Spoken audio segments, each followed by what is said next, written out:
Hello my lovely angels, this is your girl Sim back with another episode of the Sim Squad. Hi!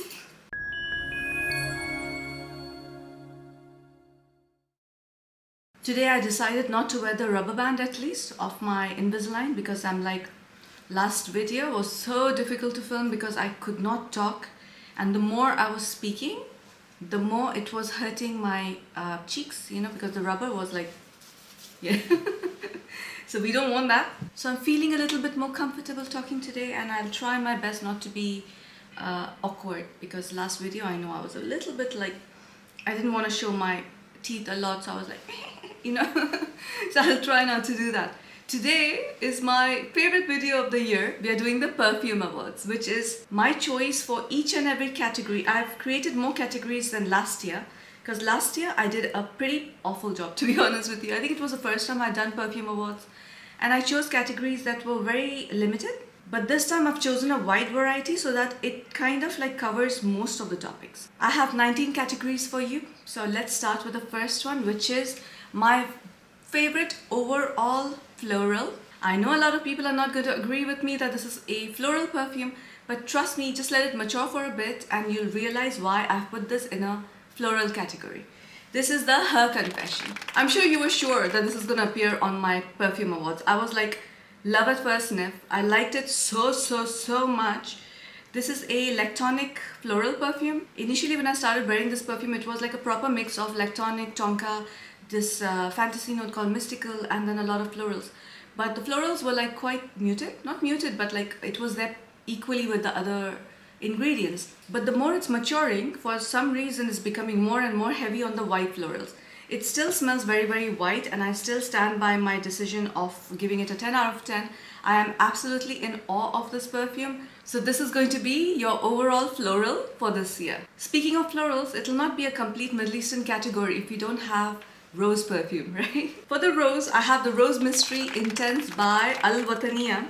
I mean, need I say more? If you've been watching my videos, this is a very traditional Middle Eastern rose. Think of all the roses together, but it has this very interesting black pepper note somewhere in it, and that makes the perfume so divine. This is supposed to be an inspiration for Atomic Rose. While I agree with that, I do feel it has a little certain twist about it.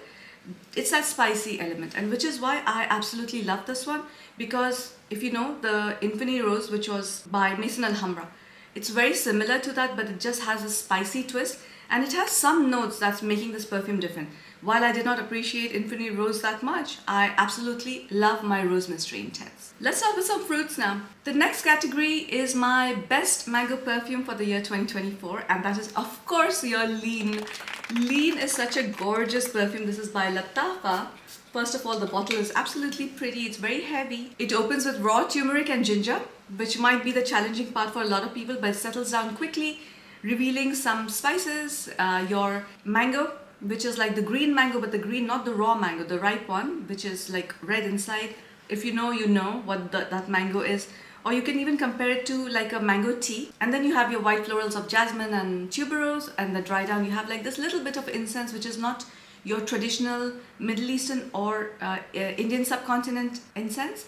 This is your Far Eastern incense. I am absolutely in awe of this perfume because it is so different. It smells very niche, it smells very unique, and it absolutely deserves this award. The next one is my favorite cherry perfume for the year 2024. Can you take a guess? Just take a while and just guess. Which perfume would it be? Now, while there were many contenders, because I did try a lot of cherry perfumes this year, I decided to give it to Cherry Bouquet by Afnan. Simply because this is the only cherry that I can wear on its own. I can layer it with any perfume more or less, and it smells good. It is a true cherry perfume. It has like a mixture of all different types of cherry. At the same time, it has this very almond tonka quality about it, which makes it smell expensive. Cherry perfumes can go either way. It can smell very cheap, juvenile. It can also sometimes smell like cough syrup, which I always mention to you guys. If it smells like cough syrup, I'm not gonna wear that perfume. Cherry Bouquet, by the way, is one of those cherries that I feel no one will find challenging. I think everybody will love this one. All the other cherries that I've mentioned to you, I was very close to giving this category to Irida by French Avenue. but that can be a little challenging for people, right? And that's why I chose this one and I stand by my choice. The next category is my favorite oud perfume of the year. I really do want you guys to take a guess, because if you've been watching me for some time, you know the perfumes I've been obsessed with recently, and you probably know which category I'll put it in, you know? My favorite oud of the year is Mirage Exclusive by French Avenue. I don't think it should be a surprise. This is a kahwa coffee perfume with very strong jasmine, and it dries down to an incensey oud. It opens very nice and strangely creamy, although the kahwa note is a very sharp note. But that cardamom coffee combination, it is the jasmine over here that is very, very creamy. And then it dries down to this beautiful oud and incense, which are definitely not overpowering. And the more this perfume matures, again, with all the Middle Eastern perfumes, you need to let it mature for at least a month to reveal how they're actually supposed to smell like. Unfortunately, some of them do take a lot of time to mature, but most of the perfumes within a month, they are exactly what they're supposed to be. This one, oh my goodness, it was a little bit like sharp. Let's just say it was not very well blended in the beginning when I tried it, but I knew I'm gonna love this forever, and I was so right, because like now after a month, it is very, very well blended and it smells like, again, a very, very expensive perfume. And that is also because this is supposed to be an inspiration for bewitching Yasmin by Penhaligon's. And anything that smells similar to any of the Penhaligon's perfumes, you know, I usually tend to like it. And I think all over the world, it's like, they're very different, strange perfumes, right? So everybody appreciates it. The next category is my favorite tea perfume. And I think everybody knows if it's a tea perfume, Oriental, tea fig, what's gonna come up? It's Liam Grey by Latafa. This is actually called just Liam. There's Liam Blue and Liam. But if you do want to remember, it's the grey one. Ali loves this as well. It's almost gone. But I told him, like, finish it. I'll get you more of this, because I also adore this perfume. Yes, it does lean a little unisex. If you like those kind of perfumes, which are little strong, like it's a little spicy, but then it has that tea fig element, which makes it smell very, very oriental. But at the same time, it smells a little creamy. And I always tell you guys that Musammam White, Liam, and Crystal Noir by Versace, they have something in common, and that's like the creamy ginger coconut thing going on. So if you like any of those perfumes, you're gonna end up liking the Liam as well. I'm a little unsure though, that was this purchased by me last year or was it this year? I have a feeling it was this year, but like in the beginning of the year, because I don't remember putting this in any of the categories last year. And if I had tried this perfume would definitely be in the categories. So 100% no doubt, this is my favorite tea perfume for the year 2024. The next category is my favorite vanilla, and that would go easily to Empire Victor by Khadlaj. This was such a beautiful surprise. Now, if you guys know that it was formulated, initially it was a very, very animalic, a very heavy animalic, the most animalic oud that you can imagine with vanilla. And I love that as well, but they reformulated it, and while I did miss the OG, I thought this was a very, very good idea. Their vanilla is like the darkest of the dark vanilla. It's slightly powdery, but it's also like slightly, I wouldn't call it very, very boozy, but like slightly boozy. This bottle is like a vanilla bomb. Just think of like all the vanillas you can imagine. And that's how basically it smells like. I wear this on its own, to be honest with you, most of the time. But thanks to you guys, I recently discovered a lot of layering combinations. And honestly, I have been layering this with a lot of perfume. So I go ahead, spray my favorite perfume, then I grab this perfume off the shelf, spray 2 sprays, just for the heck of making the perfume a little bit more rounded or giving it that slight warmth that I want during winter. So needless to say, the love and affection this perfume has got was very well deserved. So my favorite vanilla for the year 2024, Empire Victor by Khadlaj. Since we're talking about gourmands, let me just choose my favorite gourmand of the year. While I just recently received this perfume, I am absolutely obsessed with it. This is Lactia Divina by Paris Corner from their Taskeen collection. Now, you will be like, Simin, you added Her Confession and you added this one. Why? Because both of them are inspirations for Blanche Bette. I will tell you one thing, Lactia Divina has gone a little bit like off track with the inspiration. It's not smelling exactly like Her Confession, I would say is closer. But somehow they all are different from each other. You know how when you wear any of the Palmer's cocoa butter products, like when you wear it, like it settles down to a nutty but slightly bitter perfume. It has a very strong note of that. Plus it has your, of course, the Blanche Bette DNA. The florals are super toned down, so I can't even compare Her Confession to this anymore. They're two very different perfumes. And that is why I've chosen Lactia Divina as my favorite Lactonic perfume. I wanted to make a separate gourmand category, but then I was like, you know what, there's so many perfumes that smell gourmand, and so I thought let me like separate them into your nutty, your vanilla, your, for example, Lactonic, you know, and let's not make an overall gourmand category because that's a huge category to assign to one perfume. The next category is my favorite citrus for the year of 2024. Again, this is a very new perfume. It's still maturing, but I already love it and I'm obsessed with it. This is again by Paris Corner, but it's from their collection Ministry of Gourmand, and this is the Coconut Lagoon.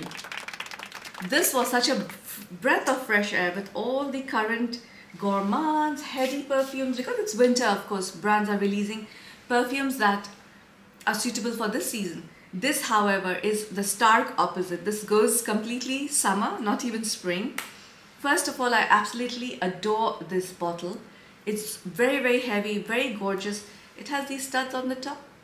This will immediately take you on vacation. It literally reminds me of coconut water mixed with lemon. That's all. It smells like a drink. I don't know what that drink is called, but it is coconut, lemon water, and some form of spirit, you know, and it is absolutely stunning because the moment you smell this, you start feeling fresh. There's nothing complicated about this perfume. It's a very simplified perfume that you would love to just put on during summer to beat the heat. I almost feel like drinking this perfume. It smells that good, that fresh. The best part about this perfume is it's not too sweet. I really like that about these new perfumes of late. They're not too heady, sickly sweet. So it's easier to wear all year round, or at least like for the majority of the time. The next category is my favorite spicy perfume of the year 2024, and this was a no-brainer, absolutely hands down Opulence of Dubai. Now I did not know which category to create for this because I was like, should I say my favorite balsam or should I say my favorite spicy perfume? Then I thought, you know what, like amber balsam, like these categories are not very well known. So let me stick to the spicy category. But let me tell you one thing, this is a much more complicated perfume. It is not just a spicy perfume. This is a beautiful mixture of balsams with spicy notes, with hints of florals, but you also have your woody notes, your earthy notes, and slight animalic notes. It also opens up very fresh, so this also like is a little citrus.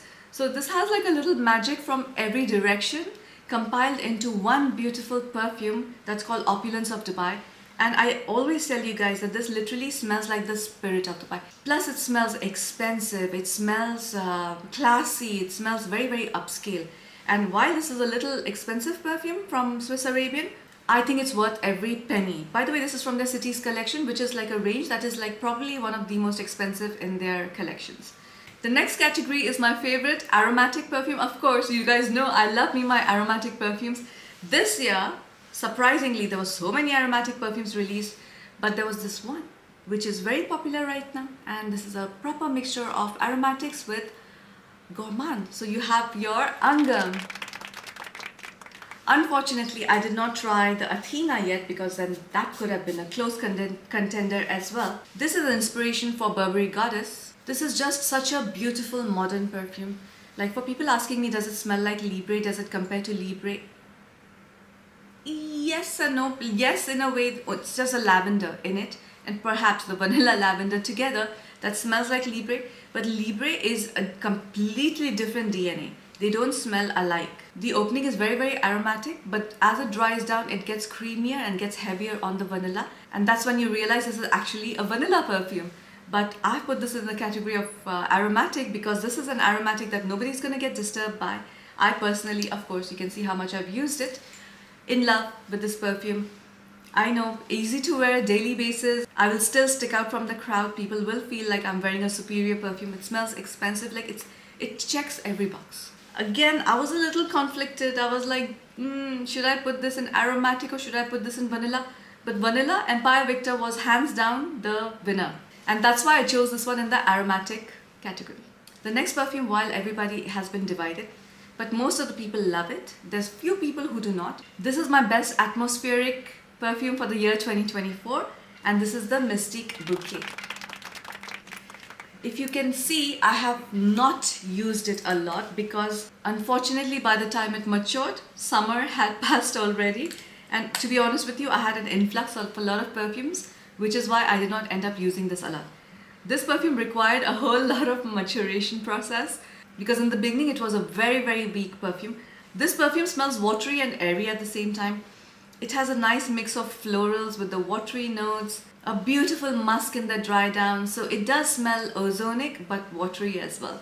The bottle color for it is very appropriate because it has that green like the flora, and then you have your blue, which is the marine. It's a stunning scent, but for everybody who has a problem with ambroxan as a note, it can be a little headache inducing. I've learned this recently because of my friend Meg, who informed me that ambroxan perfumes do cause headaches for people, and I used to wonder why since childhood certain perfumes were giving me these headaches, right? And I realized that with these perfumes, you need to be super careful how much you spray. Initially, because it was not lasting very long, I was going overspraying it, and then I would start feeling like a little sickly with the perfume. Now it's matured and I just spray 2-3 sprays and I'm good. It gives me that vibe that I'm looking for, and the ambroxan doesn't bother me too much. Next is my best earthy perfume for this year, and again it was an easy choice. I didn't have many earthy perfumes this year, but this one was a perfume that makes me feel like I've gone back to nature, like in a forest where it's raining heavily, and the earth, the petrichor, I keep mentioning petrichor, it's the smell of earth after rain, and that's your Musketeer by Khadlaj. This is your florals with like a lot of petrichor note, your earthy patchouli. It's sweet, but at the same time it's again a little atmospheric. It really feels like the atmosphere after the rain, but then you smell the earth as well. You have a forest around you, but you have a lot of flowers growing around. And it's the earth is somehow a sweet earth. You smell that sweetness in the earth as well. It's such a stunning perfume. Like, I don't know how they've composed this, but I suppose that note petrichor is actually a note that exists, but it's not mentioned in this perfume. This perfume again is unisex, so you need to be a little careful. If you're a girly girl, you might not appreciate this perfume too much. But if you like earthy scents, if you like patchouli, if you love the smell of rain, go for it. It's an amazing perfume, and it definitely deserves the award for the earthy fragrance because it cannot get more earthy than this. The next category, surprisingly, again is a Khadlaj, which it's not surprising at all. It's a musk. It's my favorite musk category, and of course it had to be a Khadlaj. When it comes to musk, they dominate, right? This is their Musk Pure, and this is a blend created by their master perfumer and founder, Mr. Muhammad Iqbal, and it's something that he created years and years ago, but recently they released it to the public, and I'm so glad that they did because musks are a little challenging for me, guys. If it smells animalic or if it smells skin-like, I don't appreciate it. This one is just like a warm, cozy, fresh linen. Like, I think of everything like clean. It's a very clean fragrance. Although I wanted to call this like the clean category, the clean perfume category, I thought let me use it by ingredients or accords, and musk accord in this, it's just like a combination of a whole lot of musks with some slight florals, but I don't want to call it like a floral perfume. It's just a musky floral, but the musk is like the dominant part. So of course this had to be my favorite musk of the year. Now I have two interesting categories for you. I chose this year to make a dark feminine perfume and a soft feminine perfume. Let me start with the soft feminine perfume first, and I chose Sweet Paradise by French Avenue. I absolutely despise this perfume when I first sprayed it because the barley note was sticking out like a sore thumb, and I was like, oh my gosh, what have I bought? Now it does smell like barley. It smells like cereal, but it has this creaminess, woodiness. It's just like a very stunning, beautiful perfume. It literally smells like the color blush. I would still categorize this like a slightly gourmand perfume. It's very unique. I haven't smelled anything like this before, and it's supposed to be an inspiration for Scarlet Poppy by Jo Malone. If you want to know how it smells like, just go and smell the Jo Malone's Scarlet Poppy, and then you'll know if you will like this perfume or not. Just remember that it has the cereal, milk and barley smell that you need to be okay with, but it smells divine. I usually do not like milky perfumes. This year, everybody who made milky perfumes, they just did such a good job. Now, I don't know if my taste changed or not, or is it just that the perfumes they made this year are really finessed. This is again like such a beautiful fragrance, and it has like that lactonic vibe, creamy vibe, but it's done in such a modern, unique way. It smells modern vintage, and whenever I say modern vintage, I imagine if, for example, Marilyn Monroe, if she was like existing in the world right now, this would be her perfume. That's what I mean when I say modern vintage. So yes, of course, my soft feminine category was an easy choice actually. I did have other perfumes in mind, but I was like, there's There's no other perfume that's soft as much as Sweet Paradise. And my favorite dark feminine perfume of this year, no surprise, was Black Cherry from the Ophidian collection by Paris Corner. And like even the bottle, it's like dark feminine, you know. So think of smelling the wine cork, the red wine cork, how it smells like. That's the opening. It opens very strong and boozy, but then like you start smelling some other fruity notes. Then it starts drying to a slightly floral powdery perfume. And then the ultimate dry down, you have like a little bit of oud in it. The oud is not very Middle Eastern, it's very woody. When the oud is done right, it just smells very, very class of its own, and everybody else are peasants, you know. That oud category is not easy to achieve, and I absolutely am in love with this perfume. I don't know how much of this is left because I do overspray this perfume a lot. To the people who are telling me that this is not lasting, please try and see if you're getting nose blind to the perfume. Just ask other people around you to smell it on you, because there's no way in this world that this perfume doesn't last. Now this category of perfume award was a little challenging because I did want to put Coconut Lagoon over here, but at the same time I wanted to put this perfume somewhere, and then I had all the other categories taken. So choose your category. This can be my favorite powdery perfume, or this can be my favorite vacation perfume as well. This is Fursan White by Khadlaj. This is one of their recent releases, and by the way, it's very, very inexpensive.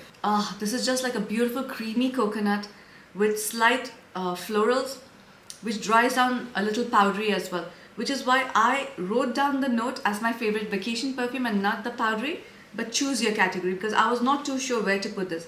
I also wanted to put this in the Lactonic category, but then I was like, no, Lactea Divina definitely deserves the best Lactonic perfume award for this year. Fursan is just a very beautiful, comforting scent, and I can imagine like if I go to an island and if I'm dousing myself in this perfume, it'll be like the day, the most beautiful day ever on island life. Oh my goodness. This was definitely a beautiful year for gourmands, and we have so many choices that it's literally confusing now. You know, like we're like, which gourmand should I get? And I'm just loving each and every gourmand that is being released.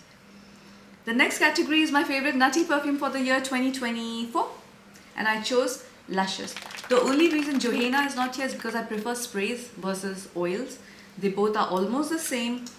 If you like the DNA of, if you like pistachio perfumes, but you did not buy Hair Pistachio or Affection by Latafa because you're afraid of that shampoo vibe, which I am. I personally just do not like that shampoo vibe in any of those perfumes.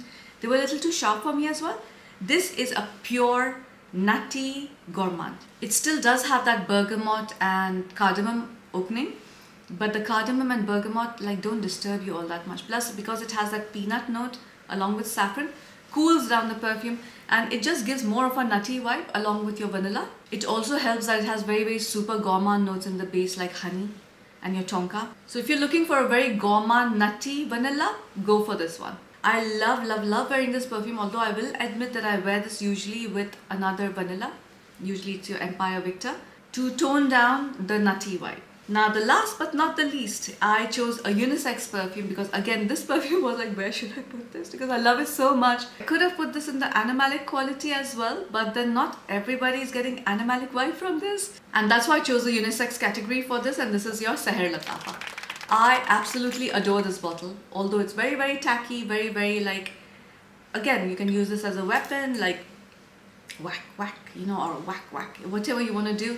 You can take it out and use this as like, you know, it's a lot, it has a lot of functions. Don't go into the New Year's doing all this, okay? I'm just joking around, so don't take it too seriously. But like the Dragon Ball, everything.